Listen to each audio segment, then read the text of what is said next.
हम मानते हैं कि डायनासोर्स का एक्सटिंक्शन पृथ्वी के लिए सबसे बुरा दौर था, जहां न चाहते हुए भी 95% प्रजातियों ने अपना अस्तित्व खो दिया। अगर आज भी हम इतिहास टटोल कर देखते हैं तो पाते हैं कि एक नहीं, दो नहीं, बल्कि 5 बार इतिहास में ऐसा समय आया जब जीवन अपने खात्मे की कगार पर पहुंच गया। इस विनाश में भले ही हमने भी अपने साथियों को खोया, लेकिन सवाल आता है कि क्या आज हम इन एक्सटिंक्शन से उभर पाए हैं? The Californian golden bear, great auk, Tasmanian tiger, golden toad और पिंटा आइलैंड टोर्टोइस कुछ ऐसे नाम हैं जो हमारे बीच रहते हुए भी आज इतिहास का एक पन्ना बन चुके हैं।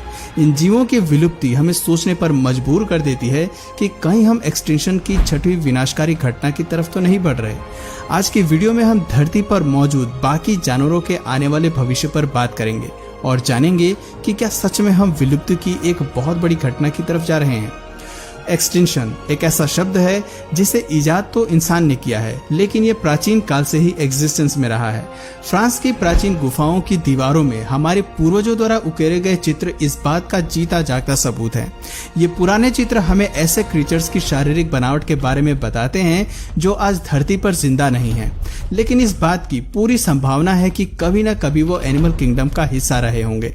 वूली राइनोसोरस से लेकर मेगालोसोरस एल्क तक हमें कई ऐसे चित्र मिलते हैं जो बताते हैं कि हमारा एनिमल किंगडम अनगिनत स्पीशीज का घर था और एक झटके में इन जीवों ने अपना घर खो दिया और हमेशा के लिए ये धरती से चले गए।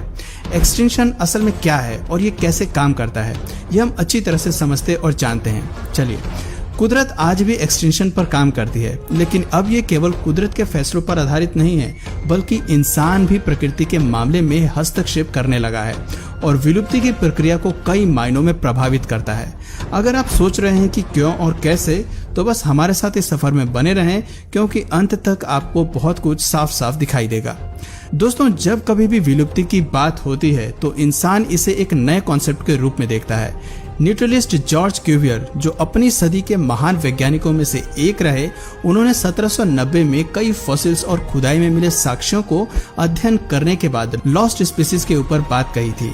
वो अपने समय के पहले वैज्ञानिक थे जिन्होंने कहा था कि पुराने समय में वैरायटी ऑफ स्पीशीज हमारे इस घर का हिस्सा थे, जो धीरे धीरे कहीं गुम हो गए।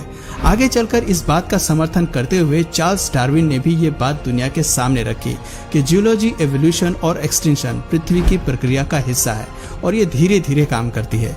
डार्विन का मानना था कि एग्जिस्टेंस और एवोल्यूशन की प्रक्रिया प्राचीन समय से ही एग्जिस्टेंस में रही और आज भी काम कर रही है। फर्क सिर्फ इतना है कि धीमी रफ्तार के चलते इंसान इसे नोटिस नहीं कर पाते हैं।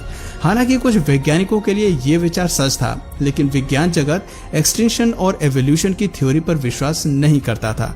उन्हें इस थ्योरी की सच्चाई का तब पता लगा जब उन्हें एस्ट्रॉयड के पृथ्वी से टकराने के सबूत मिले। इन सबूतों ने ही विज्ञान जगत को बताया कि एस्ट्रॉयड टकराव ने पृथ्वी पर जो विनाशकारी तबाही मचाई, उससे 95% पेड़ पौधे और जानवर हमेशा के लिए खत्म हो गए।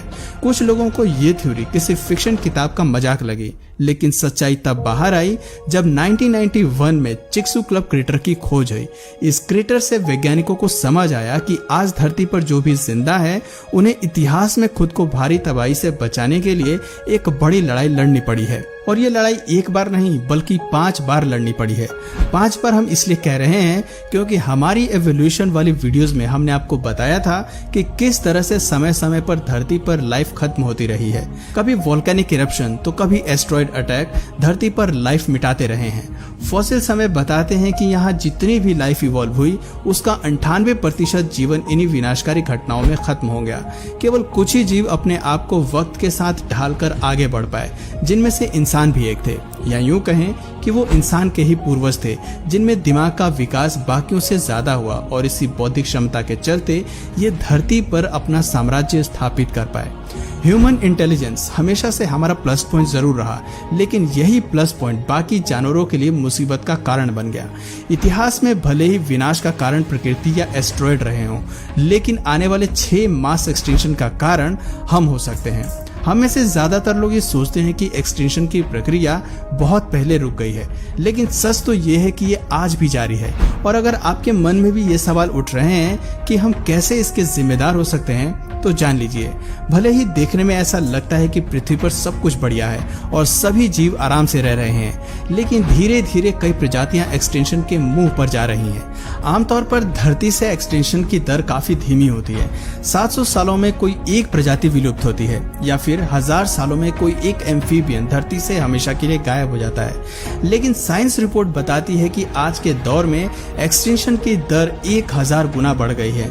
वहीं एम्फीबियस में ये दर 45,000 तक बढ़ गई है। खैर, ये आंकड़ा तो उन प्रजातियों का है जिन्हें हम जानते हैं। इसके अलावा भी धरती पर कई स्पीशीज ऐसी हैं जो आज तक हमारी नजर में नहीं आई हैं, और दुख की बात है कि वो भी धरती से गायब हो रही हैं। यानी कि हमारी नजर में आने से पहले ही हम कई ऐसी लाइफ को खो रहे हैं जिनका एग्जिस्टेंस सिर्फ एक राज है, और साथ ही विज्ञान के ये आंकड़े हमारी सोच से कई ज्यादा हैं। कितनी हैरानी की बात है ना कि प्रकृति ने एवोल्यूशन की रेस में हमें सबसे ऊपर उठाया और हमने प्रकृति को ही नुकसान पहुंचाना शुरू कर दिया। ब्रूडिंग फ्रॉग, पायरेनियन आइबेक्स और फोमोसन क्लाउडेड लेपर्ड ये वो प्रजातियां हैं जो शायद इंसानों की तरह जंगल पर हुकूमत डिजर्व करती थी, लेकिन उन्हें अपनी जगह नहीं मिली। 13,000 साल पहले जलवायु परिवर्तन के चलते धरती बिग फ्रीज की स्थिति से गुजरी तो कई वूली मैमथ और स्मिलिडोन जैसी कई प्रजातियां धरती से गायब हो गईं। लेकिन उनकी मौत केवल जलवायु परिवर्तन की वजह से नहीं हुई, बल्कि उनकी मौत के लिए जिम्मेदार इंसान के शिकार की रणनीति भी रही। 13,000 साल पहले जब हम हथियार बनाना सीखे तो उन हथियारों का इस्तेमाल हमने बड़े जानवरों का शिकार करने के लिए किया और कई प्रजातियों को मौत के मुंह में ढकेल दिया। शार्प हथियार बनाने के साथ साथ हमने जैसे जैसे खेती करना सीखा और आग के इस्तेमाल को समझ गए, वैसे ही हमने जानवरों से उनका घर भी छीन लिया। अब इंसान जंगल को साफ करके वहां खेती करने लग गया। अपने लिए अनाज उगाने के लिए उसने इकोसिस्टम से छेड़खानी की। फिर बारी आई इंडस्ट्रियल रेवोल्यूशन की, जब इंसानी प्रजाति अपने लिए रोटी, कपड़ा और मकान की जरूरतें पूरी करना सीख गया। उसने अपनी इच्छाओं को पूरा करने का रास्ता अपनाया। इस होड़ में हमने धरती पर कार्बन डाइऑक्साइड की मात्रा इतनी ज्यादा बढ़ा दी कि पृथ्वी के वातावरण ने गर्म होना शुरू कर दिया। इससे पता चलता है कि पृथ्वी की सबसे बड़ी दिक्कत आज इंसान बन चुके हैं। यहाँ तक कि इस प्रजाति यानी कि इंसान की संख्या 7 बिलियन से भी ज्यादा पहुंच चुकी है और अब यही संख्या पूरे ग्रह को बर्बादी की ओर ले जा रही है। हम काफी तेजी से लाखों सालों पुराने हैबिटेट को तबाह करने पर तुले हैं। साइंस की नई रिपोर्ट्स बताती हैं कि आज होने वाले एक्सटिंक्शन के पीछे का असली कारण बढ़ता कंजम्पशन है। संख्या बढ़ने के साथ साथ हमारा कंजम्पशन इतना ज्यादा बढ़ गया कि हमने हैबिटेट के साथ साथ क्लाइमेट को भी बुरी तरह नुकसान पहुंचाया है। वैज्ञानिक मानते हैं कि हमारी धरती पर ज्यादातर प्रजातियां काफी छोटी हैं और वो छिपकर रहने के लिए जंगल का इस्तेमाल करती हैं। ऐसे में जब हम जंगलों को काटकर साफ करते हैं तो उनके पास जाने के लिए कोई जगह ही नहीं बचती और उन्हें एक्सटिंक्शन फेस करना पड़ता है। कुछ यही हाल पानी में रहने वाले जीवों का भी है। 8 लाख सालों में मरीन लाइफ पूरी तरह से प्रभावित हुई है। पृथ्वी पर बढ़ता कार्बन डाइऑक्साइड पानी को धीरे धीरे एसिडिक बना रहा है, जिसके वजह से समुद्र में रहने वाले जीवों के पास भागने के लिए कोई दूसरी जगह नहीं है। रिपोर्ट्स बताती हैं कि 21वीं सदी के आखिर तक अगर समुद्र का pH 7.8 से ज्यादा होगा तो हम अपने समुद्र के 1/3 जीवों को हमेशा के लिए खो देंगे। खैर, हमने तबाही के लिए केवल समुद्र और जमीन को ही नहीं चुना है, बल्कि आसमान को भी नहीं छोड़ा है। बढ़ती तकनीक के साथ हमने हवाई मार्ग का आविष्कार तो कर लिया, लेकिन ये भूल गए कि आसमान पर पहला अधिकार हमेशा से उड़ने वाली पक्षियों का ही था। आज हमारी एयर फ्लाइट्स के चलते कई पक्षियों की प्रजातियां हमेशा के लिए विलुप्त हो चुकी हैं। 1940 में मिलिट्री कार्गो की वजह से ही गौम पक्षी ने अपनी सभी नेटिव बर्ड्स को खो दिया। ऐसा केवल पक्षियों के साथ ही नहीं हुआ, बल्कि इस तकनीक के शिकार बटरफ्लाइज भी हुई। तितलियों की 97% स्पीसीज कभी धरती पर मौजूद थीं, लेकिन आज 45% से भी ज्यादा प्रजातियां खत्म हो चुकी हैं और इसके जिम्मेदार केवल इंसान की तरक्की है। अब आप खुद ही सोचिए, आपके आसपास आप कितनी तितलियां देखते होंगे।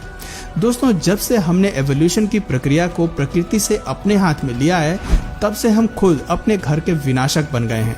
आखिर में इससे यही साबित होता है कि इस प्लेनेट पर आने वाला अगला बड़ा खतरा हम इंसान हैं और हमारे ही चलते ये धरती अपने 6th मास एक्सटिंक्शन की ओर बढ़ रही है। तो दोस्तों, आपका इस एक्सटिंक्शन के बारे में क्या कहना है कमेंट करके जरूर बताइए। और अगर इस वीडियो से आपको कुछ नया जानने या सीखने को मिला या फिर इंटरेस्टिंग लगा तो प्लीज इस वीडियो को एक लाइक करके अपने फ्रेंड्स और फैमिली में से जरूर शेयर करें। और यदि आप इस चैनल पर नए हैं तो प्लीज इस चैनल को सब्सक्राइब करके बेल नोटिफिकेशन आइकन को ऑन कर लीजिए ताकि हमारे आने वाले वीडियोस आप मिस ना करें। मिलते हैं फिर किसी वीडियो में नए टॉपिक के साथ, तब तक के लिए नमस्कार।